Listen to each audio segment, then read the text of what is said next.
Adam Carter read the strange symbols on the large screen. His hand shook slightly as he realized what they meant. After 10 years as Earth's top alien language expert, he was the first human to understand words from another world. And these words were not friendly. "They want us to give up control of our planet," he said, turning to face the room of military leaders and scientists. "The message says they've been watching us for hundreds of years. They think we're too violent to join the other space civilizations." General Lisa Patel leaned forward in her chair. "And if we refuse to surrender, they'll pacify us. Their word, not mine. But the meaning is clear. They'll attack." The room grew quiet. Everyone knew what this meant. Humans had only recently stopped fighting each other after the terrible resource wars. During those difficult years, they had developed technology that allowed them to detect signals from space and even send messages back. But they had also built weapons and defenses unlike anything before. "How much time do we have to answer?" asked President Nancy Ward, her face showing no fear despite the news. 3 months, Adam answered. "They want our answer within what they call one galactic cycle. Then we will give them an answer," the president said firmly. "One they won't expect." The meeting continued for hours. Military leaders shared reports about Earth's hidden defenses. Scientists explained what they knew about the aliens based on the message. Government officials argued about whether to tell the public everything. Later that night, Adam sat alone in his office, studying the alien message again. The writing used shapes and patterns that no human language had ever used. Yet after years of preparing for this moment, he could understand it perfectly. A knock at his door interrupted his thoughts. Dr. Olivia Martinez, his deputy, entered with fresh coffee. "Any new insights?" she asked, placing a cup on his desk. Adam sighed. "They think we're primitive. Their message clearly shows they believe we only recently discovered basic space technology." Olivia smiled slightly. "They don't know about the Sentinel program. Then, no one does, except those with clearance. That's been our advantage all along." The Sentinel program had begun 50 years ago, when the first unexplained signals were detected. Hidden in underground bases and secret facilities on the moon, scientists and military experts had been preparing for this day. They had even recovered pieces of alien technology from crashed scout ships, crashes that were never reported to the public. "Will we show them everything we have?"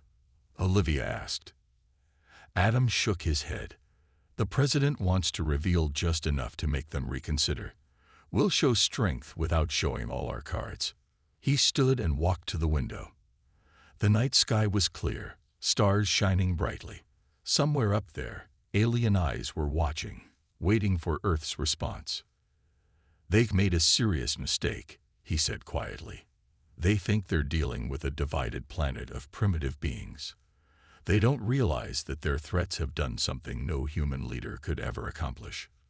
"What's that?" Olivia asked. "United us completely." Adam turned back to the alien message. "For the first time in history, there are no countries arguing, no separate agendas. There's just humanity standing together." As dawn approached, Adam finished drafting Earth's response.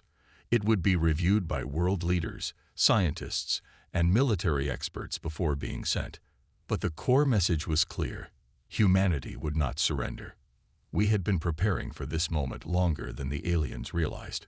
We were ready and waiting. The greatest surprise in galactic history was about to unfold. The Sentinel program's main base stretched for miles beneath the moon's surface. Colonel Sam Martinez led President Ward and her team through wide tunnels cut into lunar rock. Special lights lined the ceiling, making the underground complex almost as bright as day. "We started building this 40 years ago," Sam explained, "after the first alien technology was found in the Arctic." The president nodded, looking impressed by the scale of the operation. Few people on Earth knew about this place. It had been kept secret through wars, economic disasters, and political changes. "How many people work here?"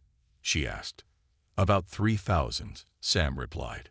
Scientists, engineers, military personnel. They all live here in 6-month shifts. They entered a massive room filled with screens and control panels. People in uniform moved between stations, monitoring data from across the solar system. "This is our command center," Sam said. "From here, we can activate all Earth's defense systems in less than 2 minutes." Dr. Maya Johnson joined them. Her white lab coat stood out among the military uniforms. "Welcome to the Heart of Humanity's Survival Plan, Madam President." Maya pressed a button on a nearby console. The largest screen changed to show a map of Earth's orbit. Dozens of small triangles appeared around the planet. "These are our defense platforms," she explained. "Invisible to conventional detection methods. We developed special materials that absorb scanning signals instead of reflecting them." "And weapons?" asked General Patel, who had accompanied the president. Maya nodded to another technician. The screen changed again, now showing underground facilities on Earth. "We have quantum-shielded bunkers on every continent. They can protect millions of people. Our cities have hidden shield generators that can activate in seconds. And then there's our fleet." The screen showed sleek ships hidden in underwater bases and mountain hangars. "These vessels use gravity manipulation technology," Sam said. "Faster and more maneuverable than anything we've publicly acknowledged building. Some of it was developed by studying alien craft that crashed over the decades." President Ward walked closer to the screen, studying the images. "All this time, we let the public believe we were just reaching for the stars, when in fact, we were preparing for war," Sam finished for her, "always hoping we wouldn't need it." Adam Carter, who had joined the tour, spoke up. "The aliens think we just recently developed space travel capabilities. They have no idea we've been intercepting their communications for decades, or that we've been collecting their technology. They see what we want them to see," Maya added. "Commercial satellites, basic space stations, early colony attempts on Mars. Nothing that would suggest we could threaten them." The president turned to face the group. "So what exactly are we capable of?" Sam and Maya exchanged looks. Then Sam touched another control. "We can disable their engines using targeted quantum disruption. Our shields can withstand their known weapons, and if necessary." The screen showed something that made even the battle-hardened General Patel take a step back. "We can strike back," Sam finished quietly. President Ward studied the information for a long moment. "How many people know about our full capabilities?" "Less than 500 worldwide," Maya answered. "Security has been our top priority." "Good," the president said. "We need to maintain that advantage. In our response, we'll reveal just enough to make them reconsider their threats. Let them see that we aren't helpless, but don't show our full hand." As they continued the tour, Adam found himself wondering what the aliens would think if they knew the truth, that humanity's apparent technological limitations had been a carefully maintained deception. That while Earth's nations fought publicly over resources and politics, they had secretly united to prepare for this very day. The aliens had made a grave mistake. They had threatened a species that had been expecting them for generations. Adam stood behind the cameras as President Ward prepared to address not just Earth, but beings from another world. The message they had crafted together would be broadcast from every major satellite and deep space antenna on the planet, all aimed at the coordinates provided in the alien communication. The broadcast room was silent except for the soft hum of equipment. World leaders from major nations stood behind the president, showing united support. This would be the first time in history that humanity spoke to another species with one voice. "We're ready when you are, Madam President," said the communications director. President Ward straightened her jacket and nodded. The red light on the camera turned on. "To the Galactic Authority," she began, her voice steady and clear. "I speak on behalf of all nations and peoples of Earth. We have received your message demanding our surrender and threatening pacification if we refuse." Adam watched nervously. They had spent days crafting this response, balancing between showing strength and avoiding unnecessary provocation. "We reject your assessment of our species," the president continued, "and we firmly decline your demand for surrender." She paused, allowing time for the translation matrix Adam had designed to convert her words into the aliens' language patterns. "For generations, we have detected your scout ships entering our solar system. We have recovered fragments of your technology. We have intercepted your communications. We have prepared." On cue, the broadcast included footage of Earth's visible defenses, orbital platforms, shield generators protecting major cities, and a small fleet of space vessels. These were impressive but represented only a fraction of humanity's true capabilities. "Earth is not defenseless," President Ward stated, "nor are we the primitive species you believe us to be. We have chosen to keep many of our advancements hidden, but make no mistake, we are ready to defend ourselves if attacked." Adam's team had debated how much to reveal. Show too little, and the aliens wouldn't take the warning seriously. Show too much, and they might launch an immediate attack with their full forces rather than the smaller pacification fleet mentioned in their message. "We desire peaceful relations with all galactic civilizations," the president said, her tone softening slightly. "We would welcome cultural exchange, scientific cooperation, and fair trade. But we will not be conquered. We will not be subjugated." She leaned forward slightly, her expression firm, but not aggressive. "This is humanity's final warning. We are ready and waiting. The choice is yours: peaceful contact or conflict. Should you choose the latter, know that we have prepared for this moment for longer than you realize." The broadcast ended with a data package containing translation protocols for future communications and proposed terms for peaceful contact.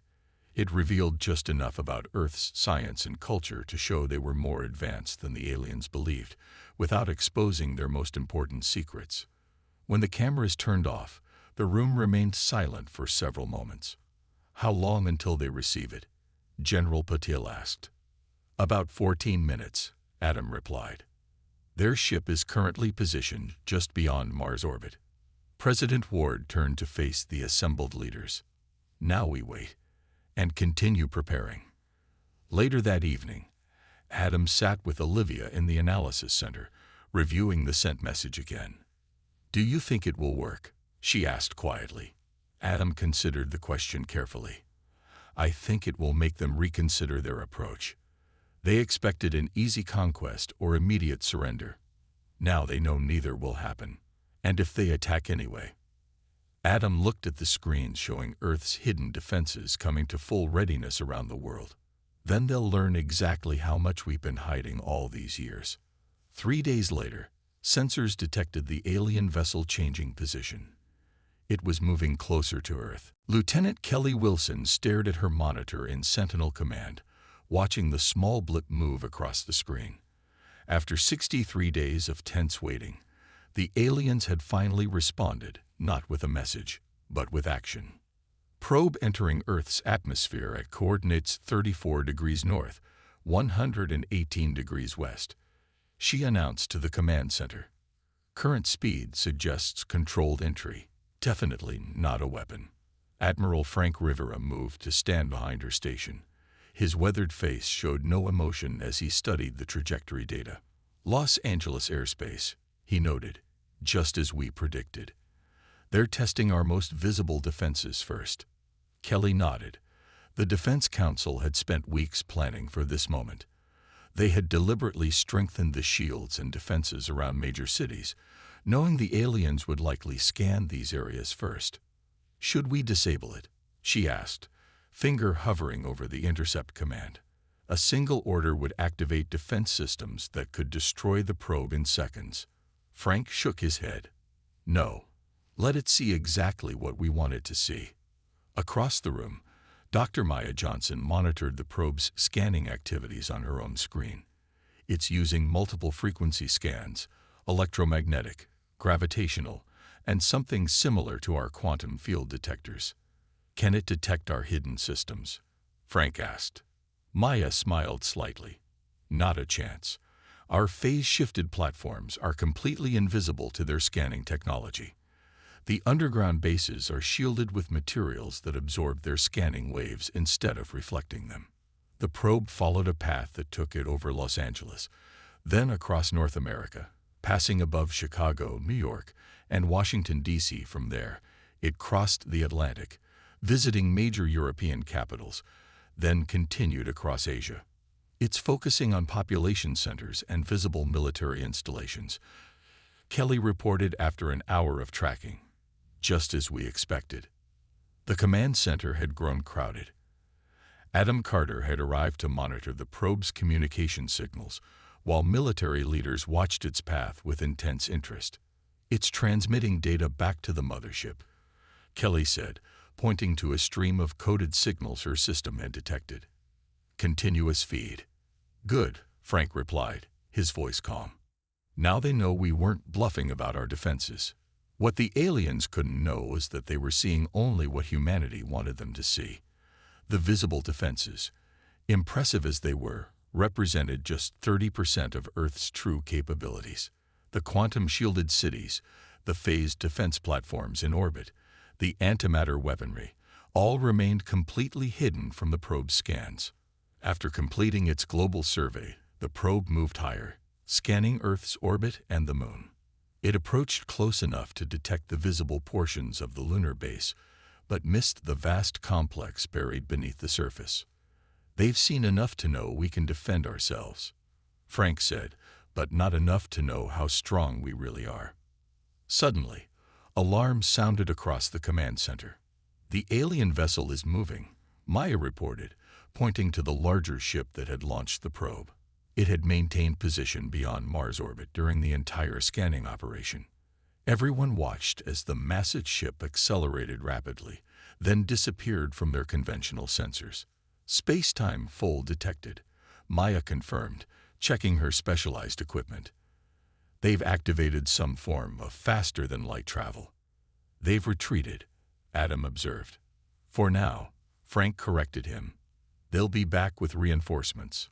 The room fell silent as the implications sank in. The probe had revealed enough of Earth's defenses to prove humanity wasn't helpless, but the aliens still didn't understand the full extent of what they faced.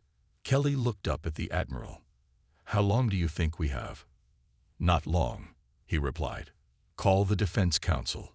Tell them it's time to activate Stage 2 of the Sentinel Protocol."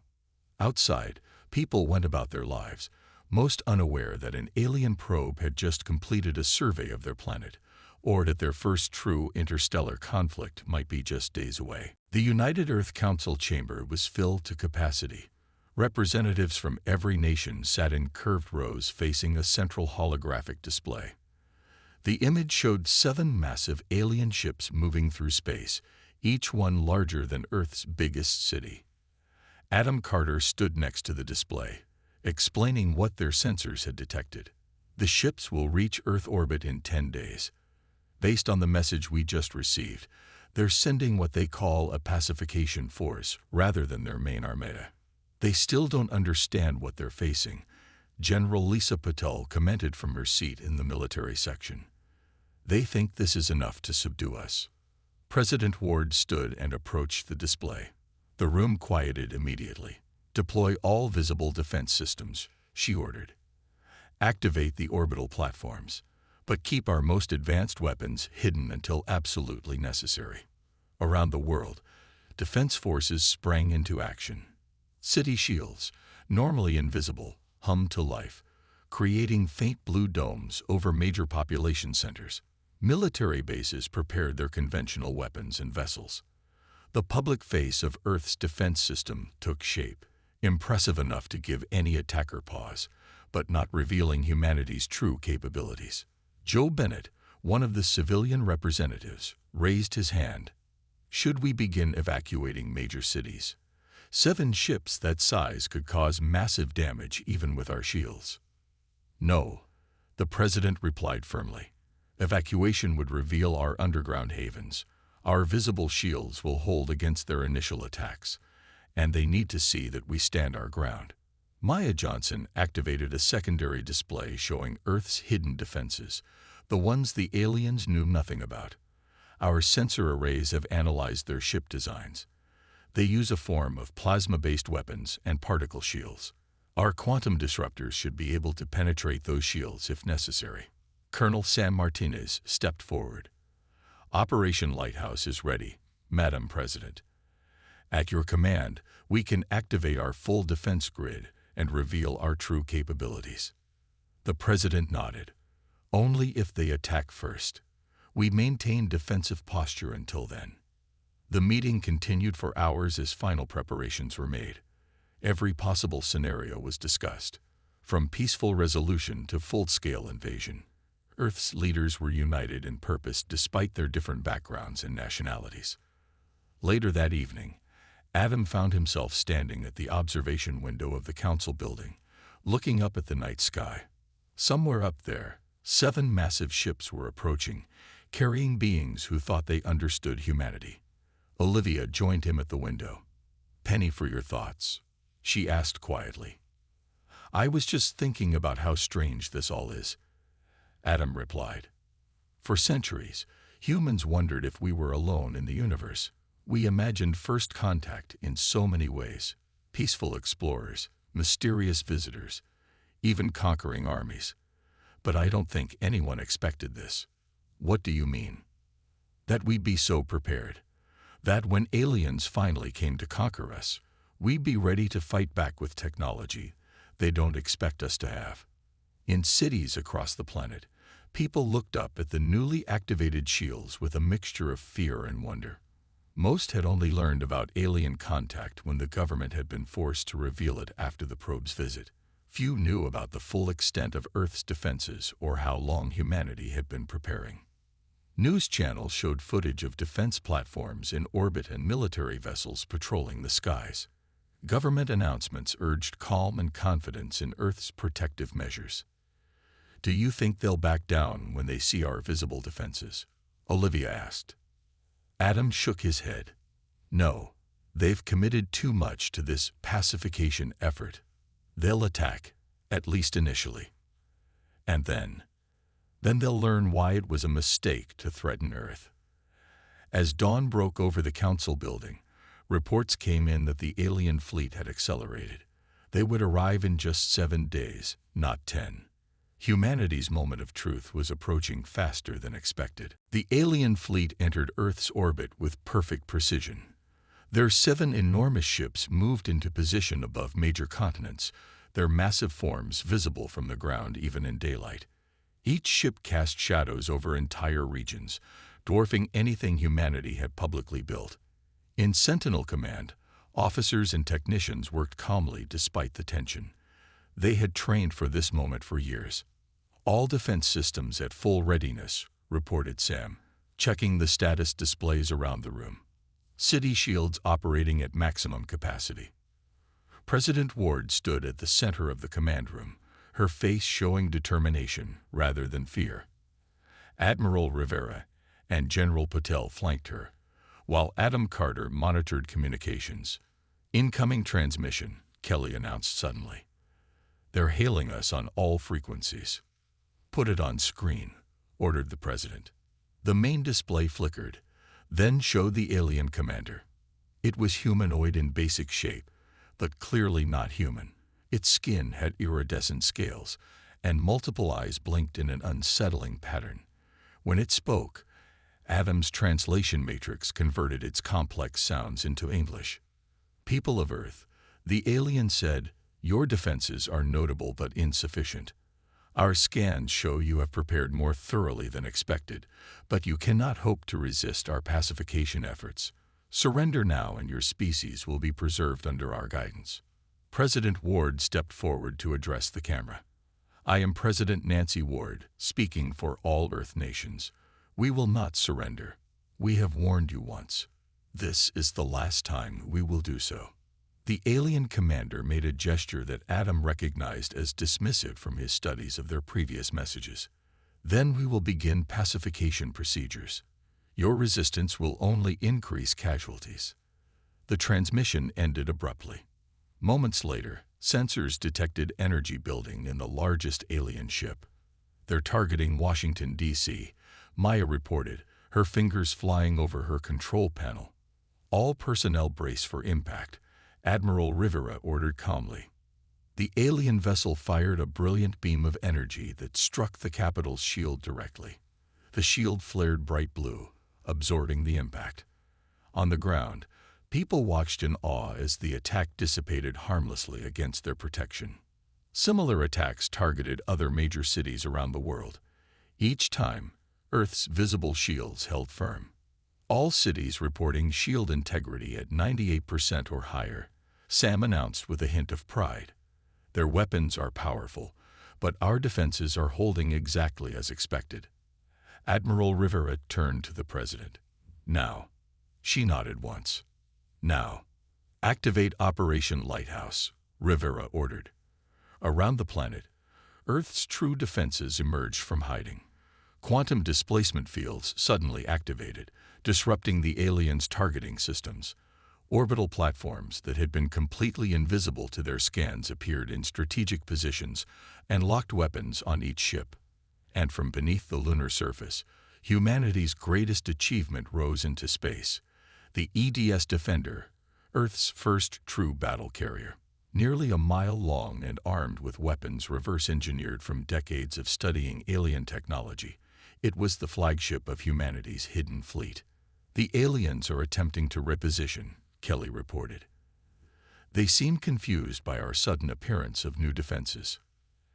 "Activate gravity well amplifiers," ordered General Patel.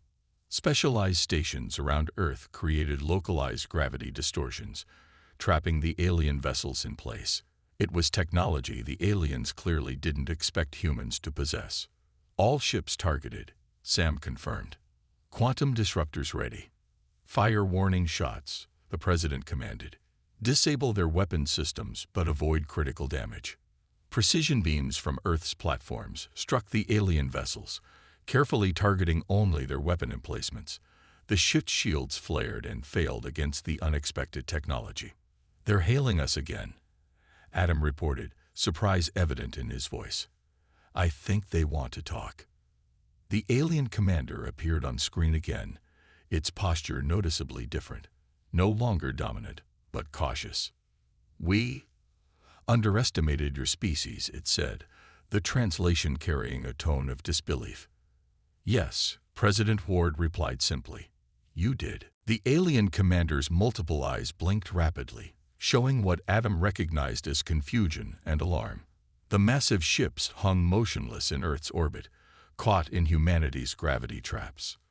"The Galactic Authority will not permit this resistance," the alien said, though its tone lacked the earlier confidence.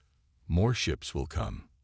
"The Galactic Authority," President Ward replied calmly, "will receive full data logs of this encounter.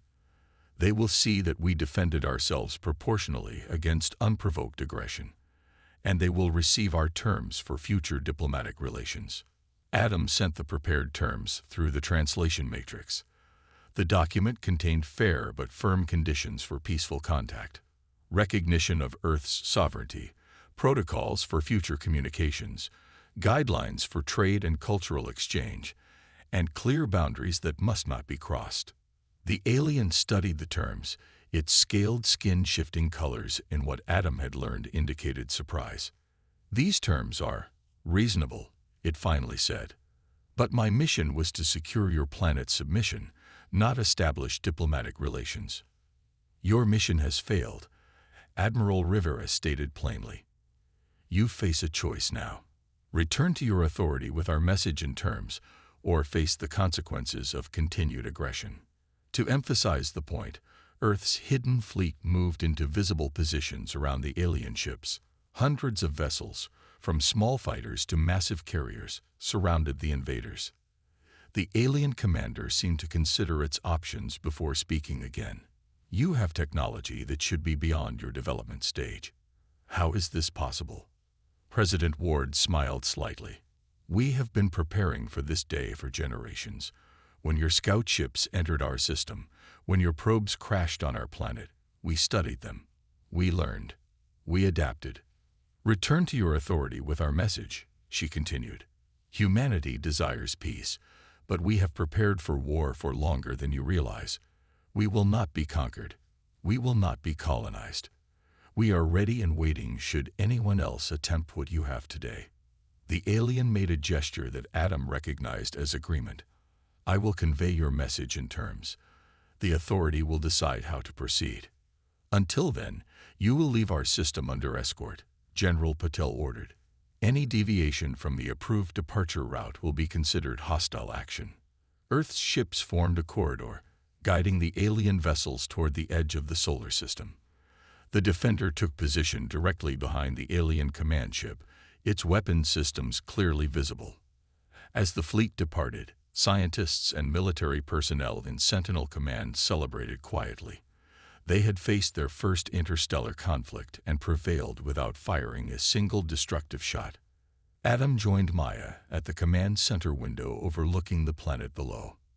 The view from the orbital station showed Earth's blue oceans and swirling white clouds, peaceful despite the confrontation that had just occurred. "Do you think they'll respect the warning?" Maya asked, watching the alien fleet shrink into the distance on the tracking display. Adam smiled. "They'd better, because everything they saw today. That was just what we were willing to show them." President Ward approached them, looking tired but satisfied. "Good work, both of you. Your understanding of their language and technology made this victory possible." "What happens now?" Adam asked. "Now we prepare for the next phase," she replied. "The Galactic Authority will likely send diplomats rather than warships next time. We need to be ready for that too." In the days that followed, humanity began the process of fully revealing their hidden technologies to the public. Underground cities opened their doors. The lunar base expanded its operations into the open. Earth's United Defense Force established public headquarters on every continent. News spread across the planet. Humanity had faced its first alien threat and emerged not just unharmed, but respected. The species that had evolved on a harsh world, fighting predators and each other, had channeled that fighting spirit into preparation and defense. In the vastness of space, humanity's message traveled outward with the departing alien fleet, a species united, prepared, and no longer hiding in the shadows of a dangerous galaxy. Earth was ready for whatever came next.